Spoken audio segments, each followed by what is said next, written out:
from the North Pole and around 80° north. And so that is the place where we go for our expeditions.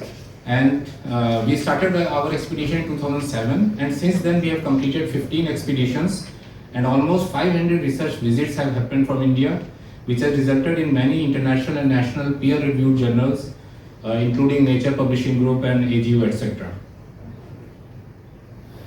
So this is a bird-eye view of the place where our station is located. This town is a research town known as Ni Ellison, and there is a yellow color building where our station is there, and that building is, we call it as Himadri. And basically there are two fjords. There are two fjords here.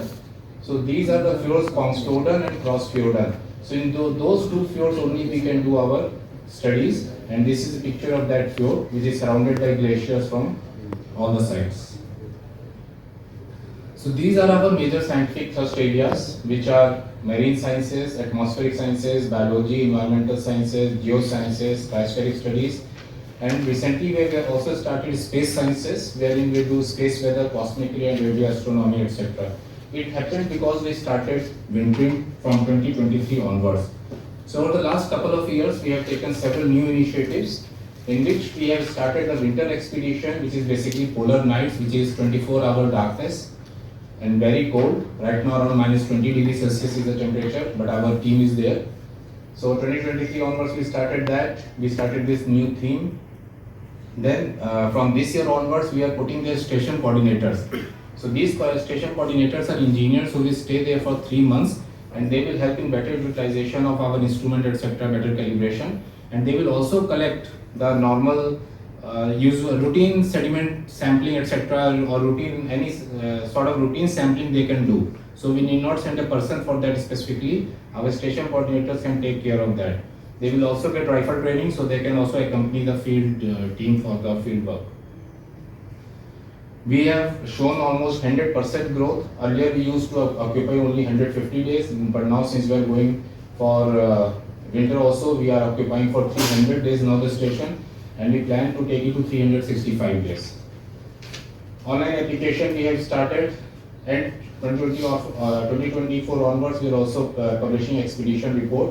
So last year expedition report is already available on the NCPI website. You can see what sort of studies are going on.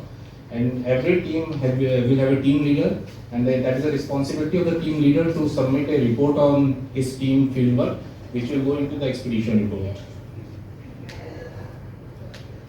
So this is a closer view of the Kongsfjorden and Krossfjorden, where we have our permanent stations, where we have been doing long-term studies over the last 10 to 15 years. So our station Himadri has total 4 number of rooms which are double occupied. So there can be maximum 8 person, out of which 7 person in a batch plus 1 station coordinator. Duration is minimum of 25 days plus 4-5 days for travel. Everything is through air. So a 1 month long period. But if there are projects which require longer sampling, then they may stay longer also.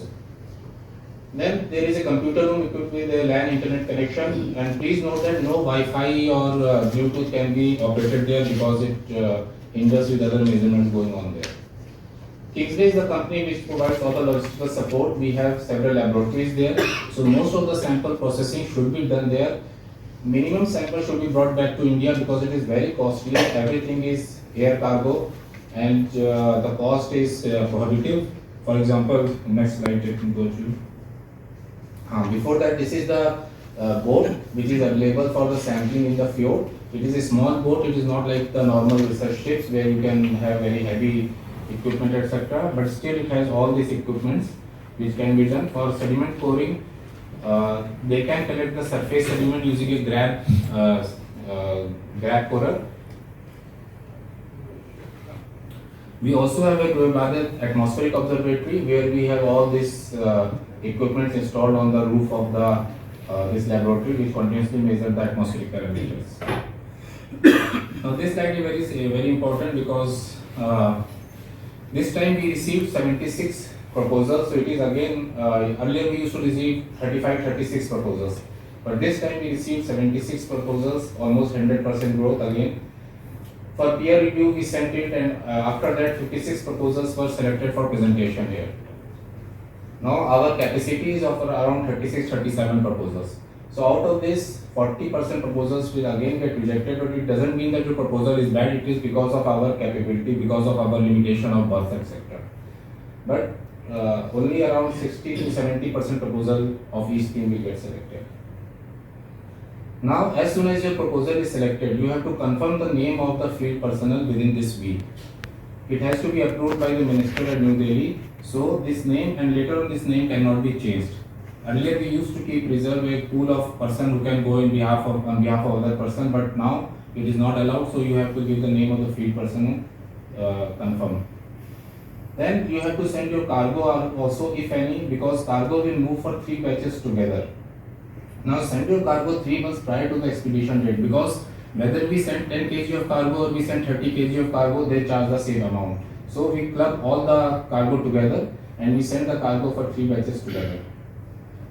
Now there is limit on bringing back samples. Usually we are accustomed to research cruises where we go on the ship and collect as many sediment samples as much as we want and we bring it back. But here everything is brought by air and it is very costly. So the limit to bringing back sample is regular 5 kg and cold shipment, that is if you want to bring in -20 degrees Celsius, etc.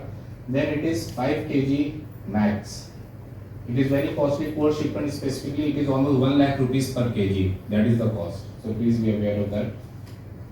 Limit of sending cargo. Don't send too many the equipments or consumables. There are already a lot of consumable available there. That list can be made available to you if you ask the team. So don't send too much unnecessary cargo. And another thing, we have also seen that no sample will be collected other than what is mentioned in the proposal. So people go there and when they see the sample, they become a little too bit greedy and they collect whatever they get their hands on. But that is not allowed because we have to take permission for this. As per the project, permission is given by the Norwegian authorities.